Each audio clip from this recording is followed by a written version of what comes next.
Hello everyone, welcome back to YouTube channel. So guys, इससे पहले के वीडियो में हमने डिस्कस किया था language is the rule govern system. और आज की वीडियो में, जैसा कि मैंने पहले ही बता दिया था कि आज की वीडियो में हम डिस्कस करेंगे relation between language and society, identity, power and discrimination, पहचान, शक्ति एवं भेदभाव। ठीक है, तो पहले हम देख लेते हैं relationship between language and society. भाषा और जो समाज है उसके बीच में क्या रिलेशन है। ठीक है, समाज का निर्माण वहाँ रहने वाले व्यक्तियों से होता है जो किसी भाषा के माध्यम से एक दूसरे के साथ अपने विचारों का आदान प्रदान करते हैं। बिना भाषा के संपर्क संभव नहीं है और बिना संपर्क समाज का कोई महत्व नहीं है। अगर हम एक दूसरे से बातचीत ही नहीं करेंगे, कोई मूवमेंट ही नहीं करेंगे, कोई रिएक्शन ही नहीं करेंगे, तो समाज का भी कोई महत्व नहीं रह जाएगा। ठीक है, इसलिए भाषा और समाज एक दूसरे के पूरक हैं। मतलब कि जैसे भाषा जरूरी है वैसे समाज भी जरूरी है। भाषा के लिए समाज और समाज के लिए भाषा, दोनों ही एक दूसरे के लिए बहुत जरूरी है। दोनों का अस्तित्व एक दूसरे के होने से ही है। अगर भाषा है तो समाज है, और अगर समाज है तो भाषा है। ठीक है, तो इस तरह से दोनों का जो रूप है वो तभी है जब ये दोनों ही होंगे। ठीक है, एलिस के अनुसार भाषा वह प्राथमिक माध्यम है जिसके द्वारा व्यक्ति अपने समाज को प्रभावित करता है तथा समाज से प्रभावित होता है। ठीक है, समाज को भी प्रभावित करता है भाषा, और समाज से भी प्रभावित होता है। भाषा वह प्राथमिक माध्यम है। मनुष्य का विकास मनुष्य का विकास समाज के संपर्क से होता है। जैसे वो समाज के संपर्क में आता है वैसे वैसे ही उसका डेवलपमेंट होता रहता है। ठीक है, आपसी संबंधों को दृढ़ बनाने में भाषा अत्यंत महत्वपूर्ण भूमिका निभाती है। बालक सामाजिक आचार विचार समाज में ही सीखता है और इनके प्रयोग शिष्ट भाषा द्वारा करता है। ठीक है, इस प्रकार शिष्टाचार युक्त भाषा सामाजिक संपर्क बनाने में सहायक होती है। यह समाज में रहने वाले विभिन्न जाति एवं धर्म संप्रदायों के लोगों को आपस में जोड़ती है। भाषा से ही समाज की सभ्यता एवं संस्कृति प्रतिबिंबित होती है जो समाज के लोगों को एक सूत्र में बांधने का कार्य करती है। ठीक है, क्योंकि भाषा के कारण ही देखो समाज के अंदर क्या सभ्यता संस्कृति पनपती है। ठीक है, जैसे हर एक भाषा के लोगों की जो संस्कृति होती है वो भी अलग अलग होती है। ठीक है, तो ये भाषा ही है जो इन्हें एक सूत्र में बांधने का कार्य करती है। ठीक है, यह केवल सभ्यता का संरक्षण ही नहीं करती बल्कि विकास भी करती है। जो हमारी सभ्यता है वो सिर्फ उससे कोई नहीं बचाती बल्कि उसका विकास भी करती है।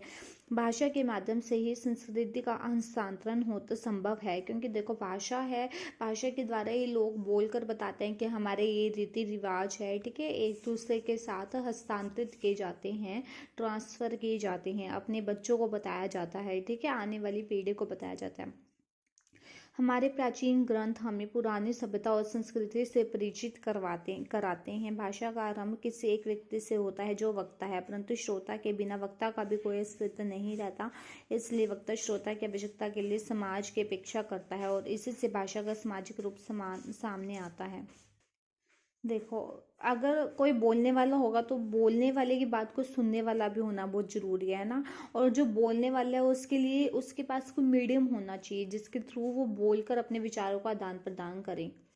इसीलिए ये सब कुछ एक दूसरे के लिए जरूरी है। जैसे कि इसमें बताया गया कि भाषा का आरंभ किसी एक व्यक्ति से होता है जो वक्ता होता है, परंतु श्रोता के बिना वक्ता का कोई भी अस्तित्व नहीं है। अगर सुनने वाला ही नहीं होगा तो वक्ता की बात को अगर कोई सुनेगा ही नहीं तो वक्ता का भी कोई अस्तित्व नहीं रह जाएगा। इसलिए वक्ता श्रोता की आवश्यकता के लिए समाज की अपेक्षा करता है और इसी से भाषा का सामाजिक रूप सामने आता है। एक व्यक्ति के दूसरे व्यक्ति से भाषिक व्यवहार के अलग अलग उद्देश्य हो सकते हैं। मतलब कि जो भी हम बातचीत करते हैं सभी का जो उद्देश्य होता है वो अलग अलग होता है। ठीक है, एक ही विषय पर कोई भी बात नहीं करता। सामान्य सूचना से लेकर किसी बड़े मुद्दे पर चर्चा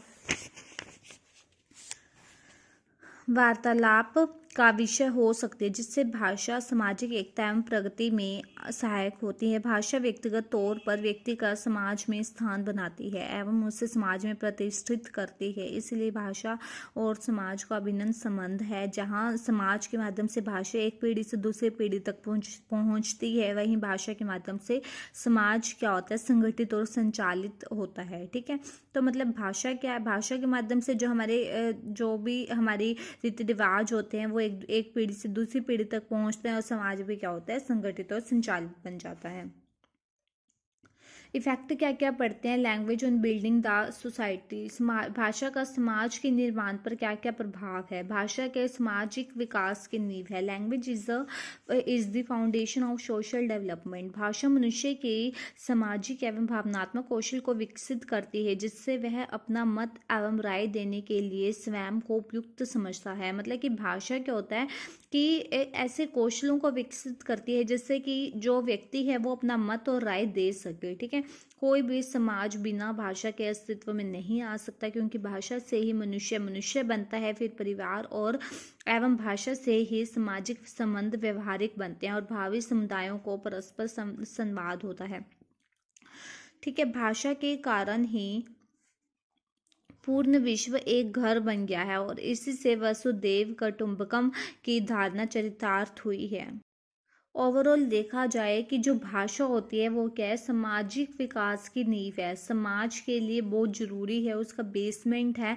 अगर भाषा ही नहीं होगी तो लोग अपने विचारों का आदान प्रदान नहीं कर पाएंगे, लोग अपना एक अच्छा लाइफस्टाइल नहीं जी पाएंगे और लोगों का जो व्यवहार है वो भी क्या हो जाएगा, एक मतलब छोटे से दायरे में रहकर ही रह जाएगा। ठीक है, मतलब अगर भाषा ही नहीं होगी, आप खुद सोच के देखो, अगर हम बोल ही नहीं पाएंगे, अगर कोई भाषा ही नहीं होगी, ठीक है, तो हम अपने बात को किसके सामने कैसे रखेंगे। ठीक है, और कोई भी हमें कोई ज़रूरत होगी तो हम कैसे अपनी जो ज़रूरतें हैं उनको पूरा कर पाएंगे।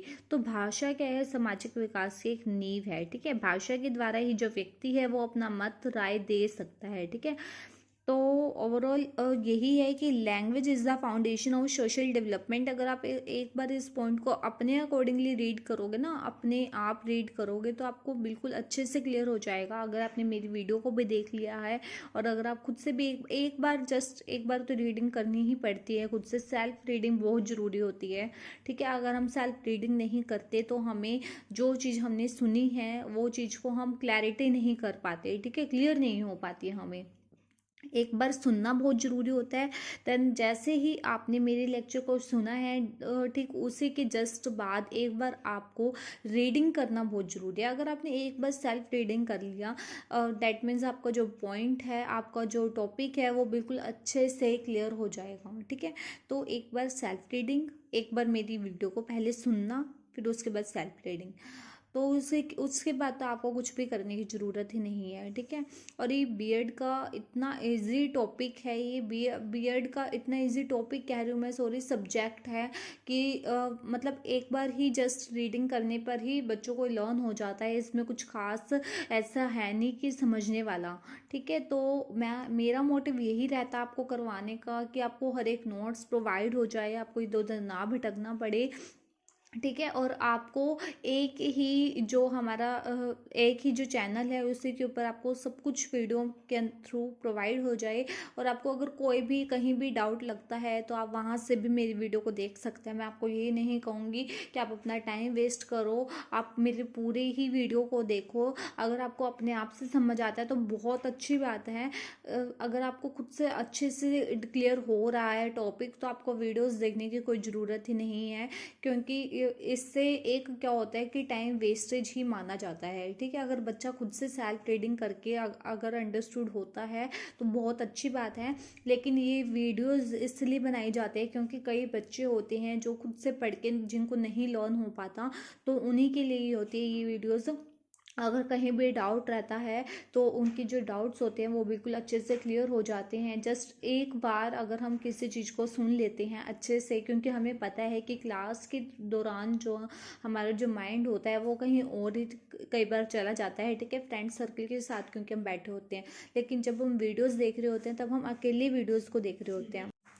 और यहाँ पर हमारा वीडियोस देखने का मोटिव ओनली ऑन स्टडी ही रहता है। ठीक है, क्योंकि जो हमारी रेगुलर क्लासेस होती हैं उसके दौरान हम फिर भी इतना नहीं पढ़ते, लेकिन एग्ज़ाम टाइम पर तो हमें पढ़ना ही पड़ता है और कोई ऑप्शन ही नहीं रहता हमारे पास।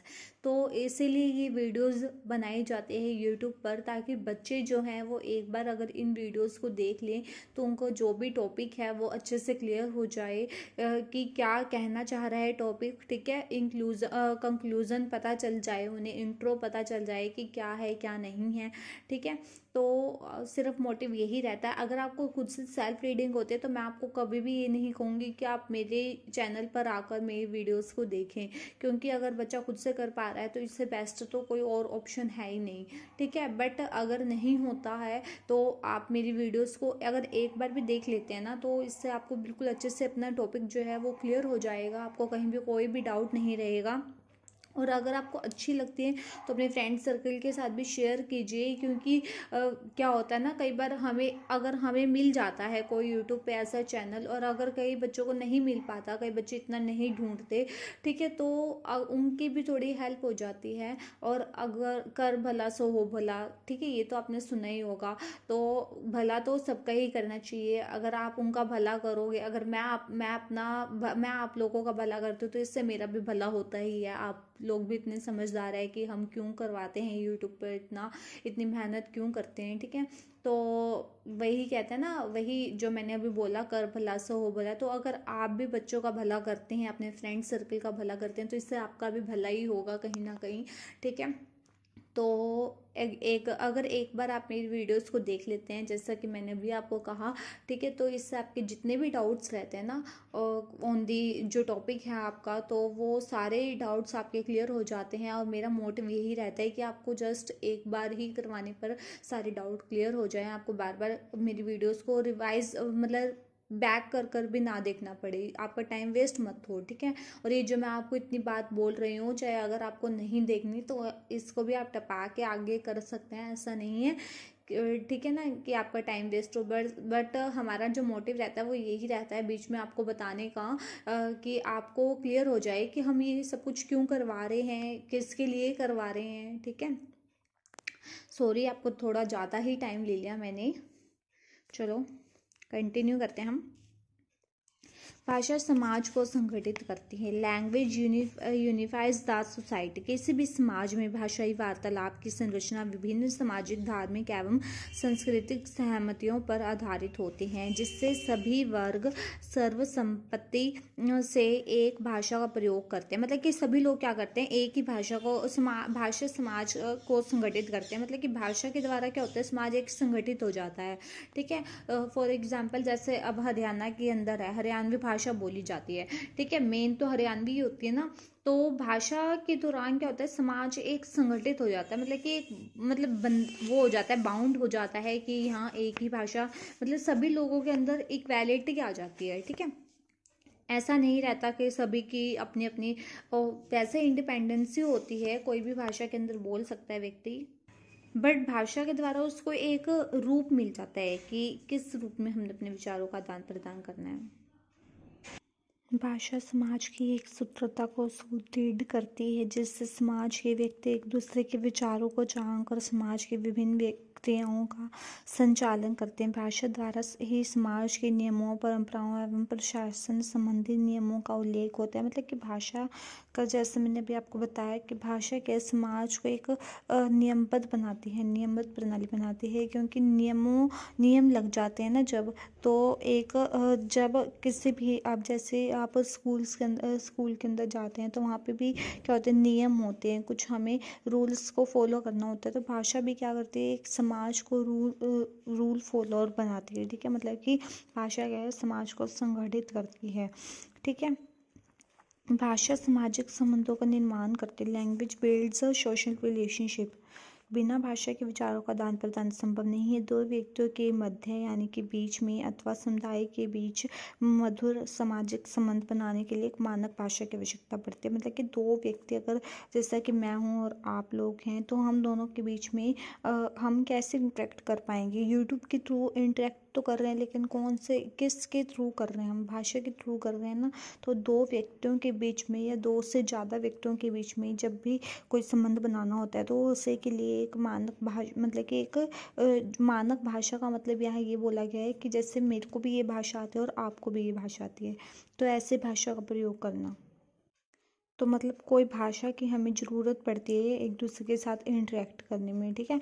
आपसी वार्तालाप से व्यक्ति दूसरे व्यक्ति के मन के भावों को समझकर संबंध स्थापित करता है। आपसी संबंधों की प्रगाढ़ता समाज को ऊपर उठाने में सहायता प्रदान करती है। मतलब कि अगर हमें आपसे संबंध बनते हैं तो समाज का इससे डेवलपमेंट होता है, ठीक है। अब जैसे मैं आपको यूट्यूब के थ्रू करवा रही हूँ, ठीक है, तो इससे क्या है, हमारा डेवलपमेंट ही हो रहा है ना, ये एक डेवलपमेंट की ही प्रक्रिया है। पहले तो कभी नहीं होता था ना कि बच्चे यूट्यूब के थ्रू कोई चीज़ को सीखते हैं। ये तभी हुआ जब से यूट्यूब आया, ठीक है, नई नई टेक्नोलॉजी आई, ठीक है। तो मतलब इसके थ्रू और यूट्यूब के थ्रू भी हम भाषा के थ्रू लोगों के पास अपने विचारों को पहुंचा रहे हैं। जैसे टीवी के अंदर हम देखते हैं, न्यूज़ होती हैं, ठीक है, कई लोग न्यूज़पेपर नहीं लेते हैं बट वो न्यूज़ देख के अपनी जो डेवलपमेंट है वो कर लेते हैं, ठीक है। कोई ज़रूरी नहीं होता कि हर बच्चा न्यूज़पेपर ही रीड करे। अगर आप डेली न्यूज़ भी देख रहे हो ना तो इससे भी आपको बहुत ज़्यादा नॉलेज क्रिएट हो जाती है, ठीक है। तो डेली की न्यूज़ देखना बहुत ज़रूरी है। अगर आप न्यूज़पेपर नहीं पढ़ते हैं और न्यूज़पेपर पढ़ते हैं तो भी आप न्यूज़ को देखिए, क्योंकि जो चीज़ हम सुन के ज़्यादा कैच करते हैं वो हम सेल्फ रीडिंग से नहीं करते। तभी मैं आपको कहती हूँ कि पहले वीडियोज़ को देखिए, देन उसके बाद सेल्फ रीडिंग कीजिए, ठीक है। क्योंकि सुनने के बाद हम उस चीज़ को गहराई से पढ़ पाते हैं, ठीक है। अगर हमने पहले ये डायरेक्ट पढ़ा ही है, खुद से पढ़ रहे हैं, तो हम उसमें कुछ ऐसे टॉपिक हो सकते हैं जिसको हम छोड़ देते हैं, ठीक है। नेक्स्ट पॉइंट है हमारे पास, सामाजिक सांस्कृतिक विकास में सहायक, helpful in socio cultural development. ये तो पहले भी बहुत बार आ चुका है, ठीक है।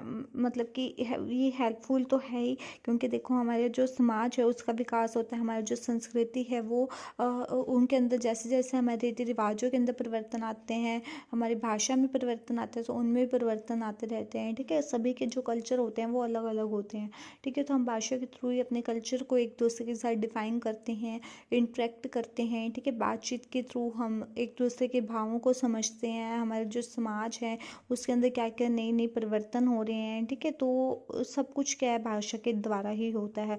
तो भाषा क्या है, सामाजिक और सांस्कृतिक विकास में भी सहायक है। तो ये वाला पॉइंट मैं आपको वैसे ही मैंने आपको इन डिटेल बता दिया कि इस पॉइंट के अंदर आपका क्या कुछ आएगा। मैंने ओनली एक एक लाइन पढ़ के नहीं बताया, क्योंकि जो पॉइंट मेरे को लगता है कि बिल्कुल ही ईजी सा है, जो हमने पहले भी इतनी बार डिस्कस कर लिया है, वो मैं आपको इन डिटेल ही बता देती हूँ, हर एक लाइन पढ़ के नहीं बताती, ठीक है। नेक्स्ट है हमारे पास, डिटर्मिनेशन ऑफ सोशल पर्सनैलिटी, सामाजिक व्यक्तित्व का निर्धारण। व्यक्ति की भाषा ही उसके व्यक्तित्व का परिचय देती है। हमारी लैंग्वेज ही हमारा जो चरित्र है उसको बताती है, ठीक है, हमारा कैसा व्यक्तित्व है उसको बताती है। सामाजिक जीवन में समाज के सदस्यों के मध्य संप्रेषण या विचारों के आदान प्रदान की प्रक्रिया निरंतर चलती रहती है, ठीक है। जो समाज के सदस्य होते हैं वो कम्युनिकेशन के द्वारा अपने विचारों का आदान प्रदान करते रहते हैं, ठीक है, जिसके द्वारा समाज की विभिन्न क्रियाओं का संचालन होता है, जिसके द्वारा ही समाज की विभिन्न क्रियाएं क्या होती है, संचालित होती है, ठीक है। व्यक्ति की भाषा ही उसके व्यक्तित्व का परिचय देती है एवं उसकी छवि का निर्धारण करती है, जिससे उसे सामाजिक प्रोत्साहन मिलता है, ठीक है। तो मतलब मतलब कि उसकी जो पर्सनालिटी होती है वो क्या, भाषा के द्वारा ही हमें पता चलती है, ठीक है, कि व्यक्ति कैसा है, ठीक है। Language develops leaderships. अगर हम अच्छी चीज़ें ही देखें, ऊपर वाले पॉइंट में बता रही हूँ मैं भी आपको, ठीक है, अगर हम अच्छी चीज़ें ही देखें कि कैसा व्यक्ति बोल रहा है, ठीक है, कैसा उसका जो लैंग्वेज है वो है, ठीक है, लैंग्वेज के थ्रू ही हम आइडिया लगा लेते हैं कि कहाँ का रहने वाला है, ठीक है। तो इसी तरह से जो व्यक्ति की जो पर्सनैलिटी होती है वो भाषा ही निर्धारित करती है, भाषा के द्वारा ही निर्धारित होती है। नेक्स्ट जो हमारा पॉइंट है, लैंग्वेज डेवलप्स लीडरशिप्स। भाषा नेतृत्व का विकास करती है। व्यक्ति के बोलने के ढंग, भाव, मुखाकृतियाँ, बोलते समय की जाने वाली गतिविधियों द्वारा ही अपने समूह का नेता बन सकता है, ठीक है। अब देखो कोई ये तो नहीं है ना कि जो मोदी जी हैं वो प्रधानमंत्री क्यों बने, क्योंकि वो अपनी उनकी जो भाषा थी, उनका जो बोलने का तरीका था वो और किसी के अंदर नहीं था, ठीक है, तो इसीलिए वह बन पाए, ठीक है। तो उनका जो जैसे ग्रुप लीडर बनाया जाता है, 4 4 5 5 बच्चों की जब ग्रुप बनाए जाते हैं क्लास के अंदर, तो उसके जो बोलने का स्टाइल होता है बच्चे का, ठीक है, बच्चा कैसा है, वो इंटेलिजेंट है, ठीक है, बोलने का स्टाइल अच्छा है, वो कम्युनिकेट अच्छे से कर पा रहा है, ठीक है, अपनी बात को अच्छे से रख पा रहा है, तो उसे बच्चे को क्या है, ग्रुप का लीडर बनाया जाता है। तो वही चीज़ है यहाँ पर कि भाषा के द्वारा ही हम नेतृत्व का विकास करते हैं, ठीक है, नेतृत्व का विकास भाषा ही करती है, क्योंकि उसमें अपने विचारों को कुशलतापूर्वक अभिव्यक्त करने की क्षमता होती है, जिससे वह समाज को अपनी ओर सरलता से आकर्षित कर लेता है और संतुलित एवं प्रभावशाली ढंग से नेतृत्व करता है, ठीक है। तो मतलब कि वो नेतृत्व करता है, जैसे कि वो और बच्चों को अच्छे से गाइड कर पाता है अपनी भाषा से, ठीक है। तो उसे बच्चे का ही चुनाव किया जाता है, एज ए लीडर बनाया जाता है क्लास के अंदर। देख लो, अगर आप कहीं भी और भी जो बड़ी बड़ी कम्युनिटीज़ होती है उसके अंदर भी कोई एक लीडर होता है, ठीक है। तो वही है कि वो भाषा के द्वारा ही अपने आप को इस तरह से प्रेजेंट करता है कि वो उसकी जो क्वालिटीज़ होती है वो हमें भाषा के द्वारा ही देखने को मिलती है, जिससे कि उसी को ही ग्रुप का लीडर बनाया जाता है, ठीक है।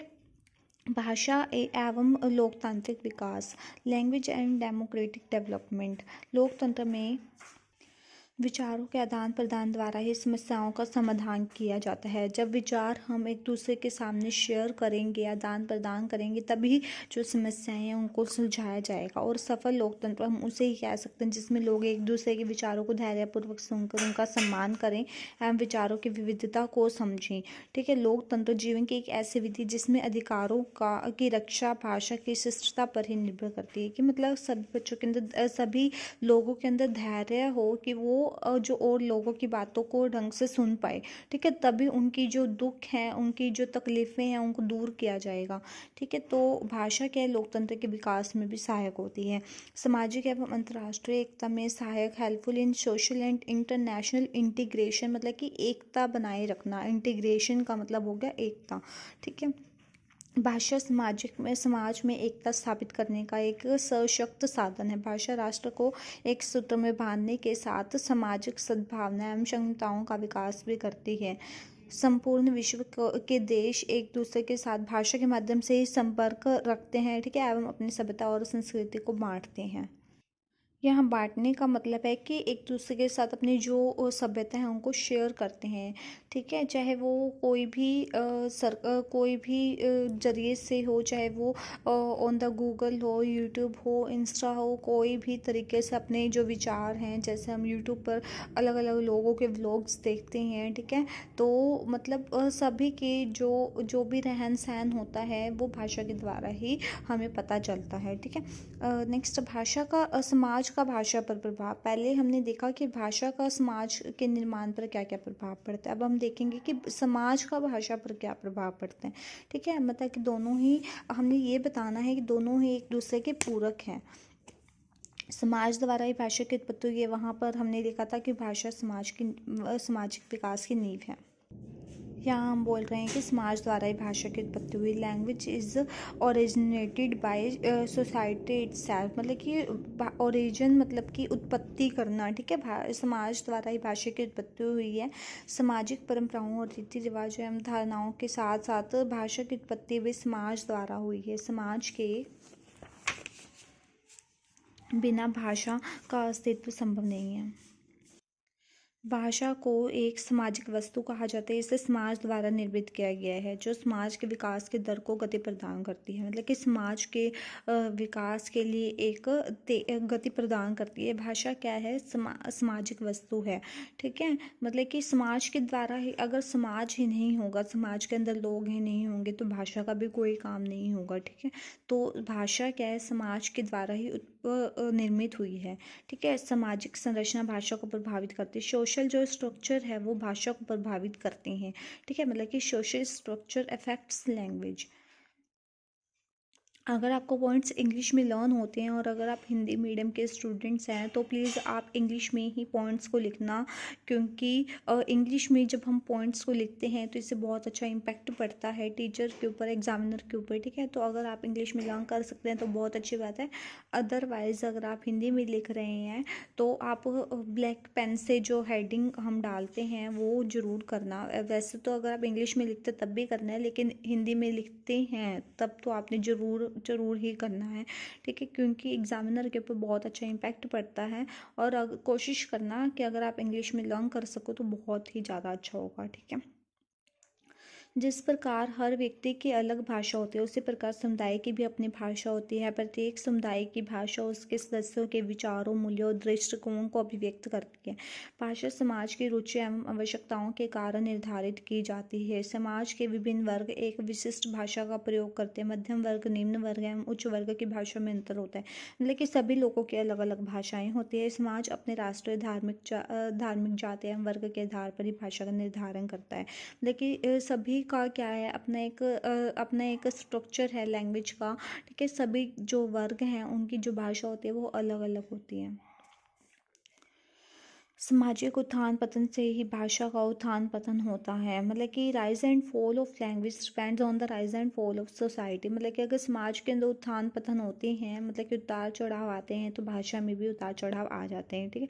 भाषा समाज की तरह ही परिवर्तनशील होती है। जैसे जैसे समाज में परिवर्तन होता है, भाषा में भी बदलाव आता रहता है, ठीक है। समाज में होने वाली घटनाओं, नवीन खोजों तथा उपलब्धियों के साथ साथ भाषा भी विकसित होती रहती है। जब मानव समाज विकसित होता है तो भाषा भी व्यापक और समृद्ध हो जाती है। मतलब कि जैसे जैसे समाज के अंदर डेवलपमेंट होता रहता है तो भाषा के अंदर भी डेवलपमेंट होता रहता है, भाषा के अंदर भी चेंजेस होते रहते हैं, ठीक है। अब हम करेंगे लैंग्वेज एंड आइडेंटिटी। क्या है भाषा और पहचान? व्यक्ति जिस समाज में रहता है उसी के अनुसार व्यवहार करता है, जिससे उसकी पहचान बनती है। भाषा व्यवहार का एक महत्वपूर्ण हिस्सा है। भाषा से ही मनुष्य के सभ्य अथवा असभ्य रूप की पहचान होती है। पहचान शब्द का शाब्दिक अर्थ है किसी व्यक्ति को देख कर, सुनकर समझ लेना कि उसकी योग्यता, विशेषता एवं दोष क्या है। इसी पहचान के आधार पर बताया जा सकता है कि व्यक्ति किस समूह से संबंध रखते हैं, जिससे उस व्यक्ति की पहचान सामाजिक पहचान कहा जा सकता है, ठीक है। मतलब कि हम व्यक्ति को देख कर ही उसे भाषा के थ्रू ही बता देते हैं कि व्यक्ति कैसा है, ठीक है। उसको सुनकर समझकर ही हम जान लेते हैं कि उसके अंदर क्या दोष है, क्या गुण है, उसकी क्या विशेषता है। ताजफेल के अनुसार यहाँ पे देखो ताजफेल क्या कह रहे हैं। सामाजिक पहचान किसी भी व्यक्ति की आत्म संप्रत्यय का वह भाग होता है जो कि उसके समूह के सदस्यता के ज्ञान के कारण पैदा होता है, ठीक है। सामाजिक जो पहचान है वो किसी व्यक्ति के आत्म संप्रत्यय का वह भाग है जो कि उसको समूह की सदस्यता की ज्ञान के कारण पैदा होता है। मतलब कि समूह के जो सदस्य हैं उनके अंदर जो ज्ञान है उनके कारण ही पैदा होता है, ठीक है। सामाजिक पहचान मिलती है, ठीक है। Language and social identity. भाषा और सामाजिक पहचान। पहले हमने देखा भाषा और पहचान, खाली हमने पहचान देखी, अब हम देख रहे हैं भाषा और सामाजिक पहचान, दोनों में डिफरेंस है, ठीक है। Language and social identity. भाषा समाज में व्यक्ति की पहचान स्थापित करती है। भाषा से ही उसकी सभ्यता और संस्कृति का पता चलता है। वह जिस तरह से समाज के अन्य व्यक्तियों के साथ विचारों का आदान प्रदान करता है वह उसके समाज का चरित्र चित्रण करता है। और भाषा और पहचान के बीच एक व्यापक संबंध मौजूद है जो हमारे जातीय समूह को परिभाषित करते हैं, जिससे हम संबंधित हैं। हमारी सामाजिक पहचान भाषा से ही बनती है। जैसे पंजाब में रहने वाले व्यक्ति जब वार्तालाप करते हैं तो हम उसको बोलने के ढंग से ही पहचान लेते हैं कि वह पंजाब राज्य के किसी क्षेत्र का निवासी है, ठीक है। व्यक्ति की पहचान उसके आंतरिक मूल्यों, विश्वासों, रीति रिवाजों को संप्रेषित करने का सामाजिक कार्य करते हैं और उसके संबंध समूह की पहचान एवं एकजुटता की भावना को बढ़ाती है। मतलब ये इसमें आपको कुछ भी डिफाइन करने वाला नहीं है कि मैं आपको इसमें समझाऊं, क्योंकि ये चीज़ हम पहले भी डिस्कस कर चुके हैं, ठीक है। तो मतलब वही है कि व्यक्ति की जो पहचान होती है उसकी कैसे संस्कृति है, उसका पहनावा देखकर ही हम पहचान लेते हैं। उसकी जो बोलने का तरीका है उससे ही हम जान लेते हैं कि ये कहाँ का रहने वाला है, ठीक है। नेल्सन मंडेला के अनुसार अगर आप किसी व्यक्ति से उस भाषा में बात करते हैं जिसे वह समझता है तो वह उसके दिमाग में जाती है, और अगर आप उससे उसकी मातृभाषा में बात करते हैं तो वह उसके दिल में जाती है, ठीक है। जाहिर सी बात है अगर हम ऐसी भाषा में बात कर रहे हैं जो अगले बंदे को समझ में आ रही है तो ठीक है। अगर देखो पंजाब का बंदा है, ठीक है, या बंदी मतलब कि कोई भी मतलब सदस्य है पंजाब का, और हम अगर उनसे हिंदी भाषा में बात कर रहे हैं तो वो सिर्फ हमारी बात को समझेंगी, ठीक है, सुनेंगे। बट अगर हम पंजाबी ही लैंग्वेज के अंदर उनसे बात कर रहे हैं तो वो उनके दिल तक जाएगी, वो फील करेंगे उस चीज़ को, ठीक है। मतलब उनकी ही लैंग्वेज में अगर बात की जाती है, उनकी मातृभाषा में, उनकी मातृभाषा चाहे पंजाबी है, हिंदी है, इंग्लिश, कोई भी अदर लैंग्वेज है, ठीक है, मतलब अगर हम उनकी मदर टंग के अंदर बात करते हैं तो वो उनके दिल तक जाती है, वरना वो उनके दिमाग में ही दिमाग तक ही जाती है, बस सिर्फ वो समझते हैं, वो सोचते, मतलब जब वो गहराई से सोचेंगे तो वो दिल तक जाएगी, तभी वो चीज़ को हम गहराई से सोचते हैं, ठीक है। तो वही है, नेल्सन मंडेला जी ने बहुत ही अच्छी बात की और बहुत इजी डेफिनेशन है ये, तो आप पक्का देख के आना।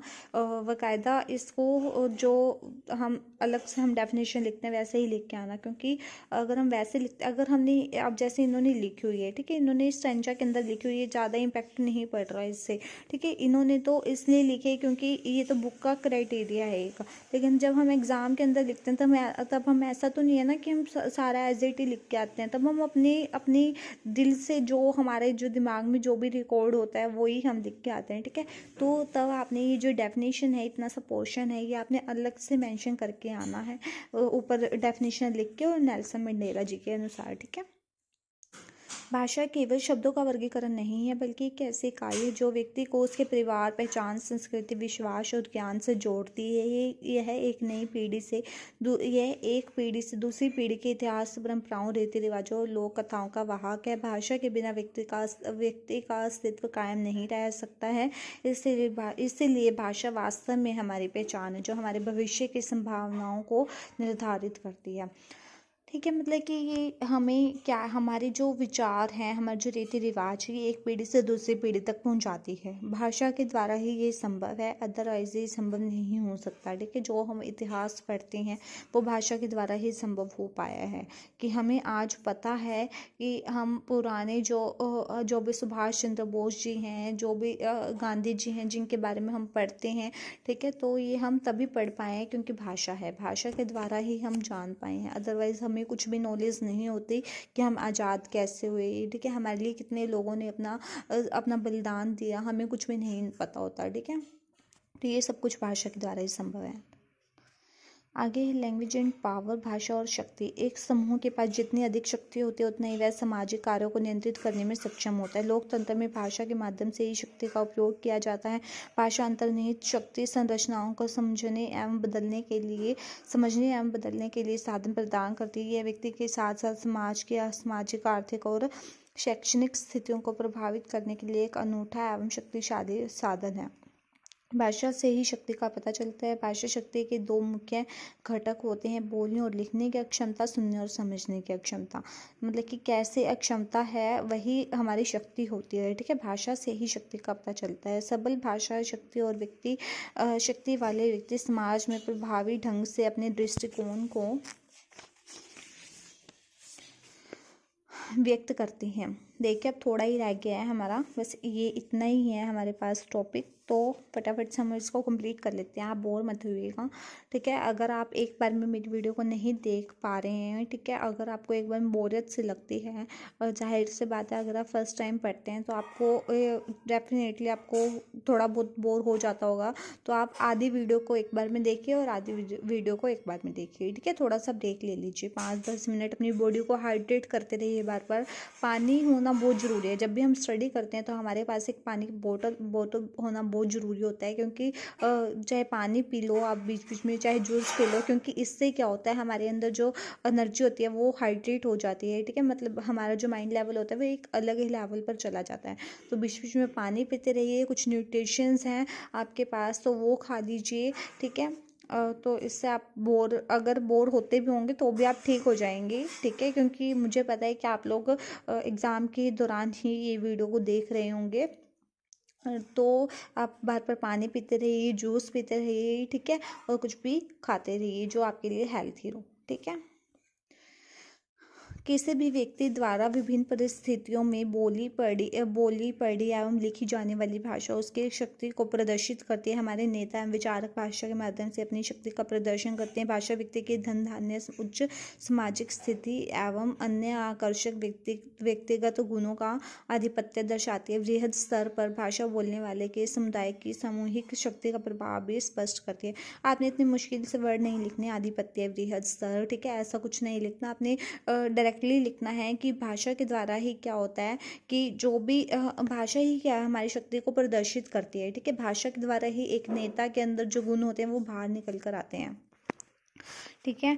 मतलब कि भाषा के द्वारा ही एक नेता चुना जाता है, क्योंकि भाषा ही होती है जिसके द्वारा हम वह अपने आप को अच्छे से प्रेजेंट करते हैं, एक लीडर की क्वालिटी को प्रेजेंट करते हैं, ठीक है।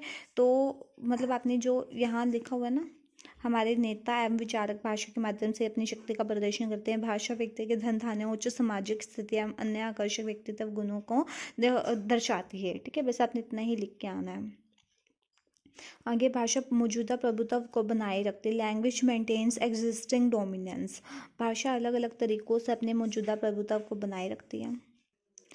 जैसे अंग्रेजी एक वैश्विक एवं अंतर्राष्ट्रीय भाषा और गैर अंग्रेजी बोलने वाले राष्ट्रों के लिए वैश्विक स्तर की गतिविधियों में भाग लेने के लिए परम आवश्यक है, जिससे भाषाई साम्राज्यवाद कहा जाता है। जैसे कि अंग्रेजी क्या है, बहुत जरूरी है, अंतर्राष्ट्रीय भाषा है। अगर हमने बाहर विदेशों में जाना है तो हमें ये भाषा आनी चाहिए, ठीक है, जिससे भाषाई साम्राज्यवाद कहा जाता है। विभिन्न व्यावसायिक भाषाएं विशेष पेशों के लिए बनाई जाती है, जैसे चिकित्सा जगत की भाषा का उपयोग न केवल उस पेशे के सदस्यों द्वारा किया जाता है बल्कि आम जनता के साथ भी किया जाता है, जो चिकित्सा क्षेत्र के शब्दों को समझ सके, परंतु फिर भी पूरी तरह से इसका अर्थ समझने में असमर्थ होते हैं। अपनी भाषा के माध्यम से चिकित्सक अपनी पेशेवर भाषा का प्रभुत्व बनाए रखते हैं। मतलब कि जो आपने देखा होगा कि जो डॉक्टर्स की भाषा होती है वो बिल्कुल डिफरेंट होती है, हर एक जो पर्सन है वो नहीं समझ पाता, तो उनकी जो भाषा है वो बनी हुई रहती है, ठीक है। उनका जो प्रभुत्व है भाषा को लेकर वो बनाए रखते हैं वो। भाषा राष्ट्र को बांधती है और बांटती है। Language binds and divides the nation. Bharat विविध संस्कृति और जातीय पृष्ठभूमि के बावजूद सभी की एक राष्ट्रभाषा है, जिससे सब के भाषा की एकीकृत शक्ति का लाभ उठाते हैं। भाषा का उपयोग अक्सर अपनी स्वदेशी भाषा के आधिकारिक स्थिति को सुधारने और राष्ट्रवाद की सेवा के लिए किया जाता है। फिर भी भाषा को दो धारी तलवार है। यह राष्ट्र को जोड़ने के साथ साथ विभाजित करने का कार्य भी करती है। अल्पसंख्यक समुदायों की स्थिति आधिकारिक भाषा के कारण अक्सर तनावपूर्ण रहती है। मतलब कि ये क्या है, राष्ट्रों को बांधती तो है पर ये बांटने का भी कार्य करती है। भाषा अपनी शक्ति को शब्दों, कहानियों एवं जटिल भाषा की संरचना के माध्यम से दर्शाती है। सॉरी गाइज, अगर आपको बीच में कोई डिस्टर्बेंस होती है, मैं बहुत कोशिश करती हूँ कि आपको कोई भी डिस्टर्बेंस ना हो, पीछे की जो बैकग्राउंड साउंड है वो ना सुने, ठीक है। मैं उसी टाइम पर अपनी वीडियो को पॉज कर देती हूँ, बट कई बार होता है कि सडनली कोई आवाज़ आ जाती है और हम नहीं कर पाते हैं, ठीक है। और मुझे ये भी रहता है कि फटाफट से आपका जो वीडियो का जो प्रोसेस है वो मैं कंटिन्यू रखूं, ताकि आपका भी सिलेबस जो है मैं जल्दी जल्दी कंप्लीट करवा पाऊँ, क्योंकि अभी तो ये हमारी एक ही बुक चल रही है और आगे कितनी सारी बुक्स हैं जो मैंने अभी आपको करवानी है। Language shows its power through the structure of words, stories and complex language. भाषा मानव शरीर की तरह एक प्रणाली है। जिस प्रकार मानव शरीर के विभिन्न अंग एक दूसरे के सहयोग से कार्य करते हैं, उसी प्रकार भाषा की ध्वनियाँ, प्रतीक एवं संकेत एक दूसरे के सहयोग से कार्य करते हैं। मतलब कि जो ध्वनियाँ होती है, जो चिन्ह वगैरह होते हैं, ये भी क्या है, जैसे मानव के जो सभी अंग होते हैं ना एक सहयोग से कार्य करते हैं, वैसे ही जो भाषा के जो ये भी एक अंग ही माने जाते हैं, ठीक है, जो सहयोग से कार्य करते हैं, तभी भाषा के सक्सेसफुल बन पाते हैं। भाषा के शब्दों के अपने अर्थ को के साथ साथ सामाजिक संज्ञानात्मक कार्य भी होते हैं, जो भाषा की शक्ति को रेखांकित करते हैं। इसी प्रकार कहानियों के माध्यम से भी समाज के नियम एवं मूल्यों की शक्ति को दर्शाती है। मतलब कि एक नियम बन जाते हैं, ठीक है, ये नियमों को दर्शाते हैं कि समाज के अंदर भी कैसे नियम बनाए जाएं, ठीक है। भाषा और भेदभाव। भाषा लैंग्वेज एंड डिस्क्रिमिनेशन। भाषाई अभी थोड़ा सा ही रह गया है, तो प्लीज़ जल्दी जल्दी इसको हम ख़त्म करते हैं। थोड़ा सा ही है, थोड़ी देर की बात है, फिर आप भी रेस्ट कर सकते हैं, हमारा एक टॉपिक कंप्लीट हो जाएगा। भाषा और भेदभाव, लैंग्वेज एंड डिस्क्रिमिनेशन। भाषाई भेदभाव राष्ट्रीय भेदभाव का ही एक प्रकार है। भाषा पर आधारित भेदभाव व्यक्ति की भाषण विशेषताओं पर निर्भर करता है, जैसे उच्चारण, शब्दावली का आकार एवं वाक्य रचना आदि। भाषाई भेदभाव की पृष्ठभूमि गहरी एवं ऐतिहासिक है, जो राष्ट्रीय संघर्ष एवं घृणा को दर्शाता है। विश्व में विभिन्न जातीय समूहों की अलग अलग भाषाएं होती है, जो कि उस जाति के इतिहास एवं संस्कृति के वाहक होती है। क्योंकि भाषा और जाति का गहरा संबंध है, इसलिए भाषा जातीय भावनाओं से प्रभावित होती है। भाषा क्या है? जातीय जो भावनाएं हैं उनसे प्रभावित होती है। सभी जाति के लोगों की अलग अलग भाषाएं होती है, जिससे कि उनकी जो रीति रिवाज है उसका पता चलता है।